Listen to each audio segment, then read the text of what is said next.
En el nombre del Padre, del Hijo, del Espíritu Santo. Amén. Ven Espíritu Santo, y llena los corazones de tus fieles y enciende en ellos el fuego de tu amor. Envía tu Espíritu Creador, y se renovará la faz de la tierra.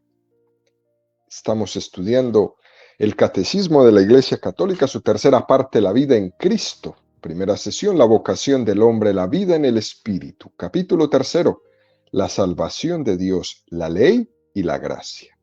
Artículo primero, la ley moral. Estamos en este segundo apartado donde el Catecismo ha dedicado 4 números al tema que tiene como título La ley antigua. El día de hoy vamos a profundizar en los números 1963 y 1964. Número 1963 del Catecismo de la Iglesia Católica. Misión cristiana. La ley santa y buena es todavía imperfecta. Como un pedagogo muestra lo que es preciso hacer, pero no da de suyo la fuerza, la gracia del Espíritu para cumplirla. A causa del pecado, que ella no puede quitar, no deja de ser una ley de servidumbre. Según San Pablo, tiene por función principal denunciar y manifestar el pecado, que forma una ley de concupiscencia en el corazón del hombre. No obstante, la ley constituye la primera etapa en el camino del reino. Prepara y dispone al pueblo elegido y a cada cristiano a la conversión y a la fe en el Dios Salvador. Proporciona una enseñanza que subsiste para siempre como la palabra de Dios.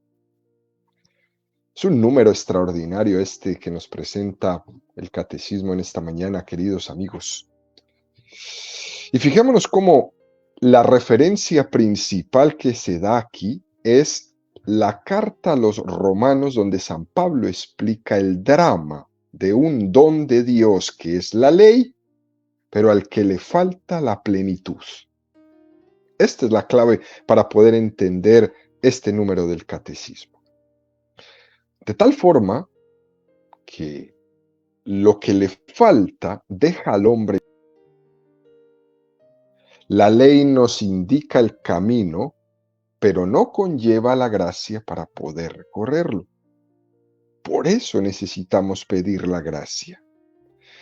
Y el texto que nos propone el catecismo de esta carta a los romanos es Romanos 7:25.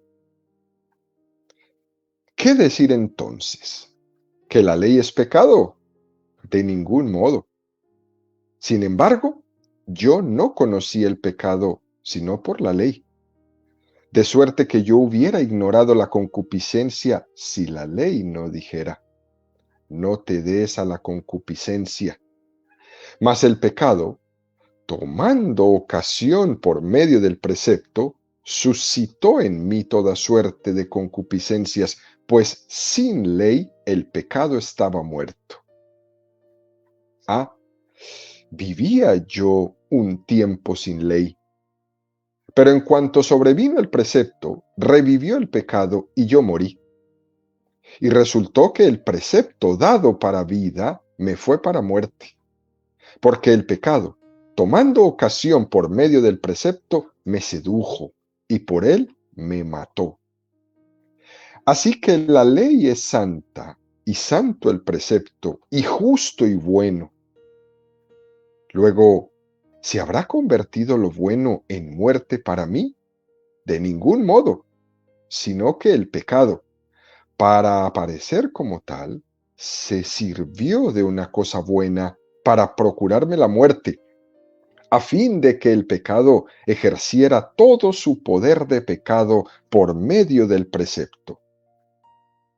Sabemos en efecto que la ley es espiritual, mas yo soy de carne, venido al poder del pecado.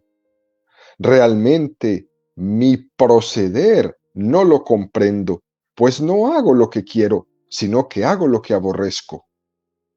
Y si hago lo que no quiero, estoy de acuerdo con la ley en que es buena.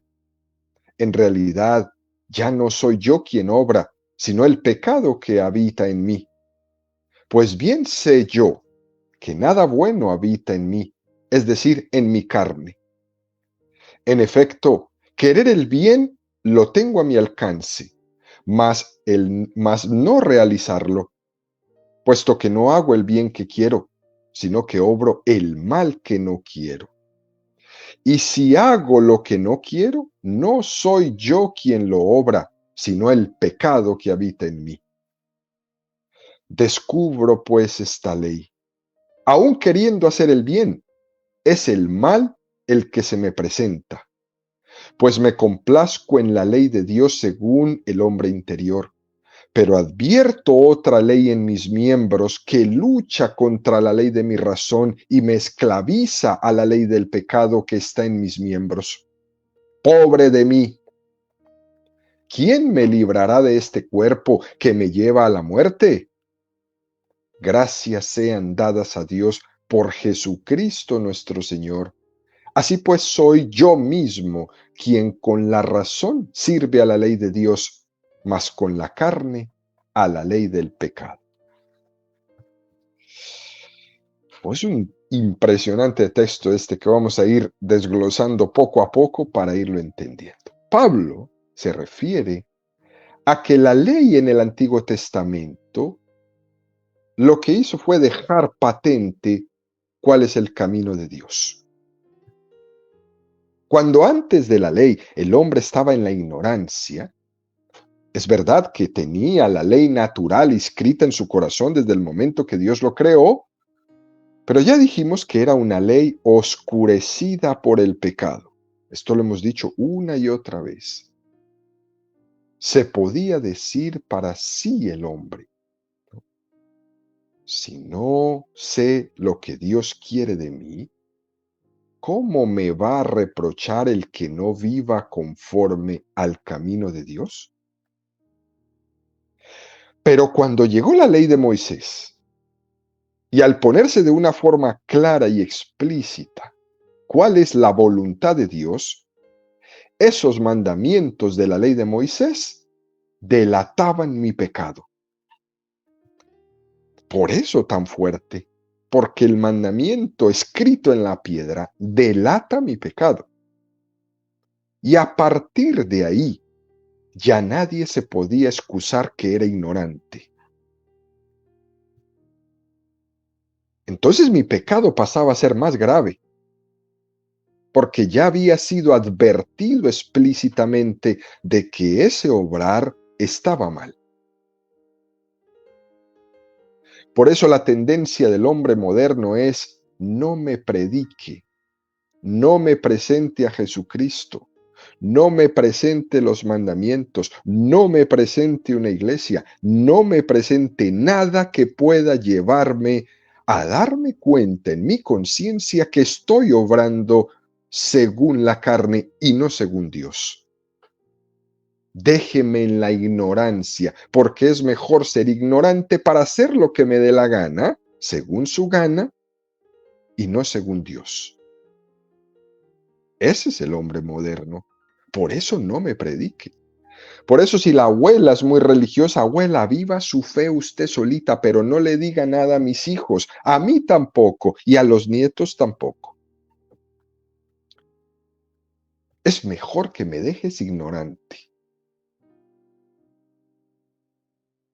Es verdad que la ley fue luz para mi camino, pero por otra parte, la ley deja al descubierto mi pecado. Y entonces aquí se genera un drama tremendo. La ley de Dios en el Antiguo Testamento es lámpara de Dios para nuestro camino, pero al mismo tiempo nos dejaba insatisfechos porque denuncia mi pecado, pero al mismo tiempo me deja insatisfecho porque me falta la gracia de Dios para librarme de él. Me falta algo. Y a pesar de esa contradicción, la ley constituye una primera etapa en toda esta pedagogía de Dios. Esta primera etapa, nos presenta dos cosas. La primera es que nos recuerda cuál es la imagen y semejanza que tenemos de Dios. Y la segunda es que los mandamientos fueron muy importantes para que el pueblo de Dios creciera en esa hambre y sed de Dios, en la necesidad de la gracia. Estaba Dios en su pedagogía preparando al hombre para recibir la gracia que le vendrá a ser dada en Jesucristo. Precisamente porque si la ley me dice qué es lo que debo de hacer, cuál es la idea de cómo debo de vivir, pero por otra parte me siento incapaz de cumplirla, entonces es donde el hombre se siente insatisfecho y tiene que gritarle a Dios: Dios mío, ven en mi auxilio. Ahí es cuando entendemos ese grito del hombre del Antiguo Testamento que dice: Señor, date prisa en socorrerme. Porque sé lo que tengo que hacer, sé lo que debo de vivir, pero me siento incapaz de cumplirlo. Ven en mi auxilio, Dios. Esto es hermosísimo, queridos amigos, porque hay una desproporción muy grande entre el ideal que me proponen los mandamientos y mis propias capacidades para cumplirlos, porque estoy en medio de mi propia debilidad. Y por eso, Señor, date prisa en socorrerme, porque me basta tu gracia, pero la necesito, dámela. Y entonces aquí tenemos una pregunta: ¿cómo le hago? ¿Cómo soluciono esta desproporción tan grande entre el ideal y mi realidad? ¿Cómo le hago? Y la respuesta es muy sencilla. Necesito a Jesucristo. Necesito de su gracia. Necesito de su revelación. ¡Qué pedagogía de Dios! Por eso es que el hombre que no encuentra a Jesucristo está perdido. Por eso es que las culturas que no encuentran a Jesucristo están perdidas. Porque Él es el único que me da la gracia para poder cumplir la ley.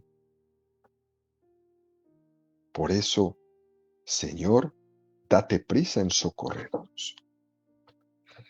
Luego el catecismo da un paso más y nos presenta este número 1964 que dice: la ley antigua es una preparación para el Evangelio.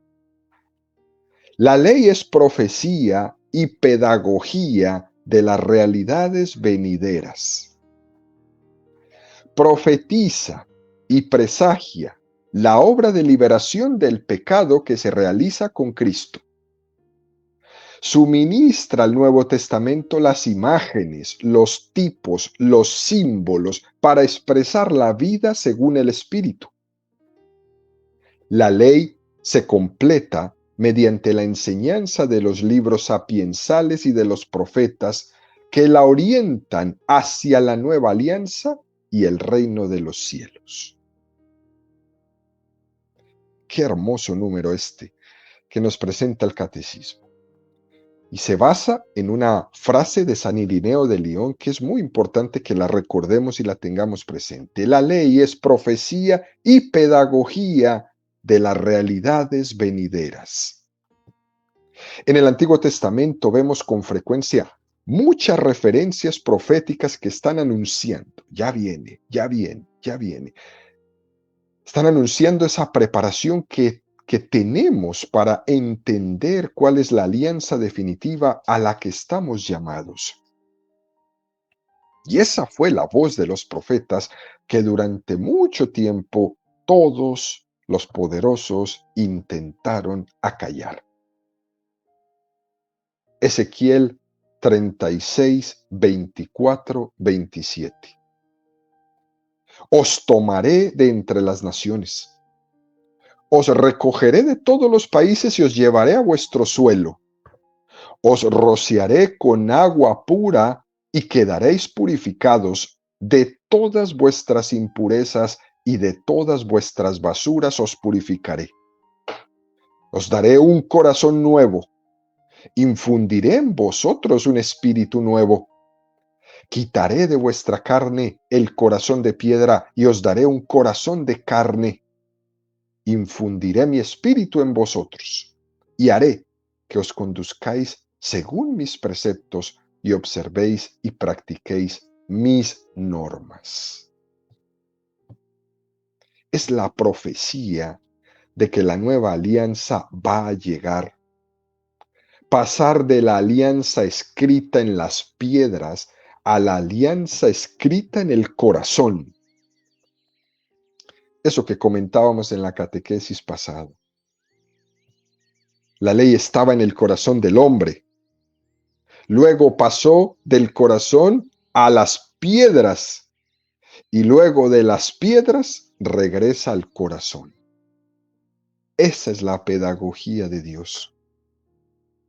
Ezequiel 37, 3:9. Me dijo, hijo de hombre, ¿podrán vivir estos huesos? Yo dije, Señor Yahvé, tú lo sabes. Entonces me dijo, profetiza sobre estos huesos. Les dirás, huesos secos, escuchad la palabra de Yahvé. Así dice el Señor Yahvé a estos huesos. He aquí que yo voy a hacer entrar el espíritu en vosotros y viviréis. Os cubriré de nervios. Haré crecer sobre vosotros la carne. Os cubriré de piel. Os infundiré espíritu y viviréis. Y sabréis que yo soy Yahvé. Él me dijo, profetiza al espíritu. Profetiza, hijo de hombre. Dirás al espíritu, así dice el Señor Yahvé, ven espíritu de los cuatro vientos y sopla sobre estos muertos para que vivan. Es la profecía de la vida nueva, de ese Israel que formará un pueblo nuevo. Es esa profecía de la resurrección donde los huesos van nuevamente a vivir. Profetiza sobre estos huesos, huesos secos, muertos. Escuchad la palabra de Yahvé. Yo voy a hacer entrar el espíritu en vosotros y viviréis. Qué cosa más hermosa. Ezequiel 47, 8, 11. Me dijo, esta agua sale hacia la región oriental, baja a la Arabá, desemboca en el mar, en el agua hedionda, y el agua queda saneada. Por donde quiera que pase el torrente, todo ser viviente que en él se mueva vivirá. Los peces serán abundantes porque allí donde penetra esta agua lo sanea todo y la vida prospera en todas partes donde llega el torrente. A sus orillas vendrán los pescadores, desde Engadí hasta en Eglayim. Se tenderán redes. Los peces serán de la misma especie de los peces del mar grande y muy numerosos. Pero sus marismas y sus lagunas no serán saneadas, serán abandonadas a la sal. Es la profecía que recuerda el momento en que del costado de Cristo brotó sangre y agua. Todo será sanado, porque allí donde penetra esta agua, todo será sanado y la vida prosperará en todas partes a donde llega este torrente. Juan 19:34. Uno de los soldados le atravesó el costado con una lanza y al instante salió sangre y agua. Es decir, todo el Antiguo Testamento es una profecía de la plenitud de la revelación que va a llegar en el Nuevo Testamento. Salmo 118. Este salmo es el salmo más largo de todos. Y a lo largo de este salmo se insiste mucho en que la ley no solo es profecía, sino que también es pedagogía. Salmo 118, 1:16. Dichosos los que van por camino perfecto, los que proceden en la ley de Yahvé. Dichosos los que guardan sus dictámenes, los que buscan a Él de todo corazón, los que son y viven sin cometer iniquidad y andan por sus caminos.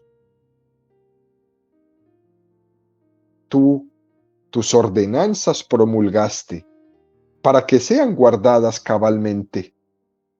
Ojalá mis caminos se aseguren para observar tus preceptos.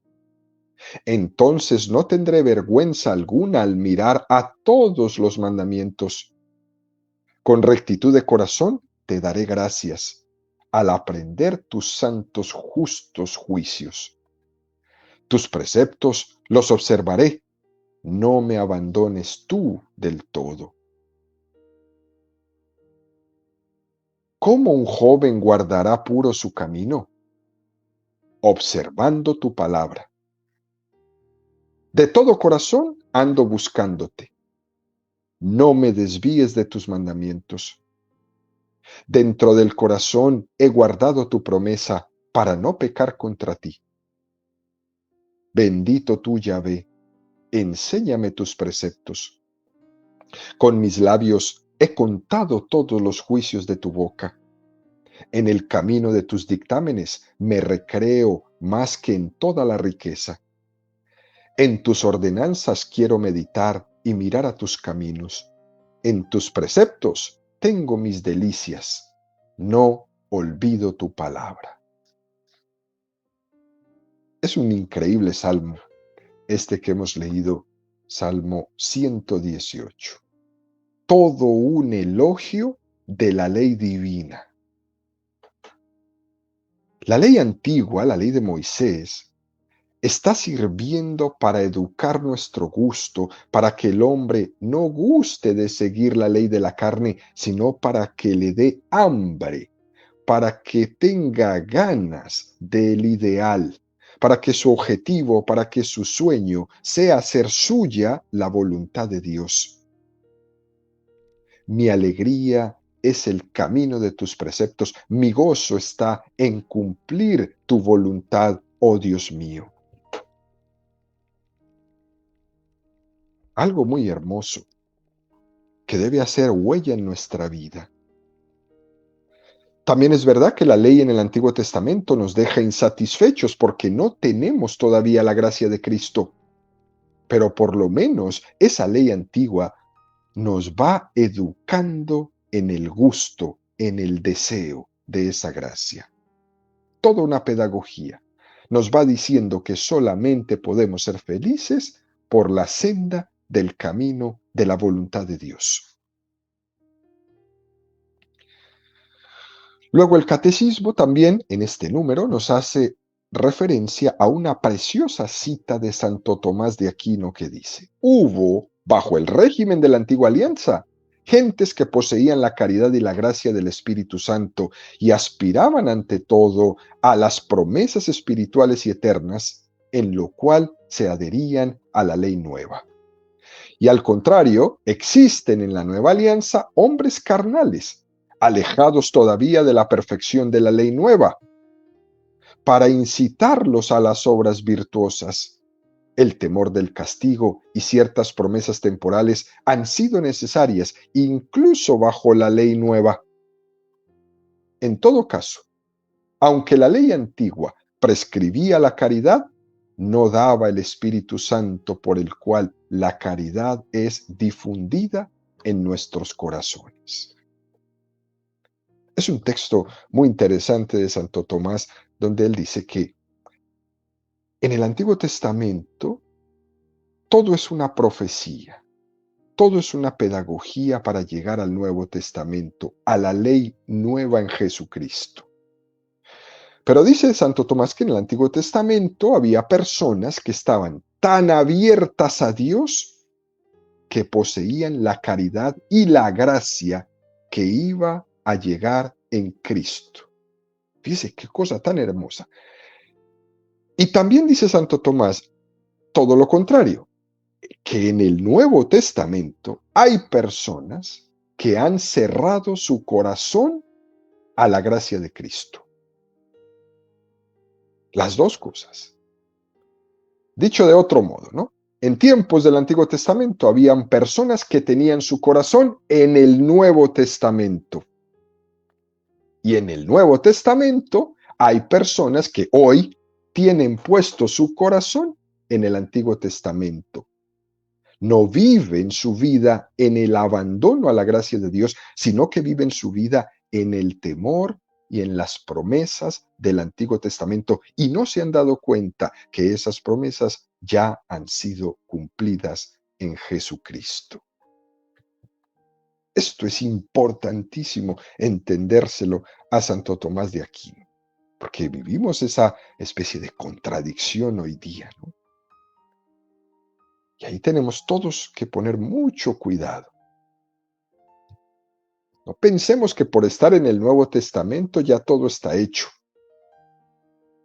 Hay que poner mucho cuidado. Es necesario que mi actitud, que mi disposición sea la disposición de un odre nuevo. A vino nuevo, odres nuevos. Y por eso me tengo que disponer. Fíjense, queridos, como en el anciano Simeón, la Sagrada Escritura nos presenta al anciano Simeón que estaba en el Antiguo Testamento con la esperanza en el Nuevo Testamento.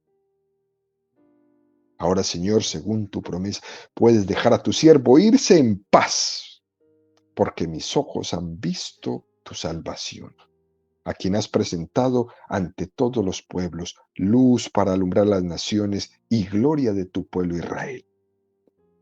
Déjame en paz, ya vi lo que tenía que ver. Déjame ir en paz.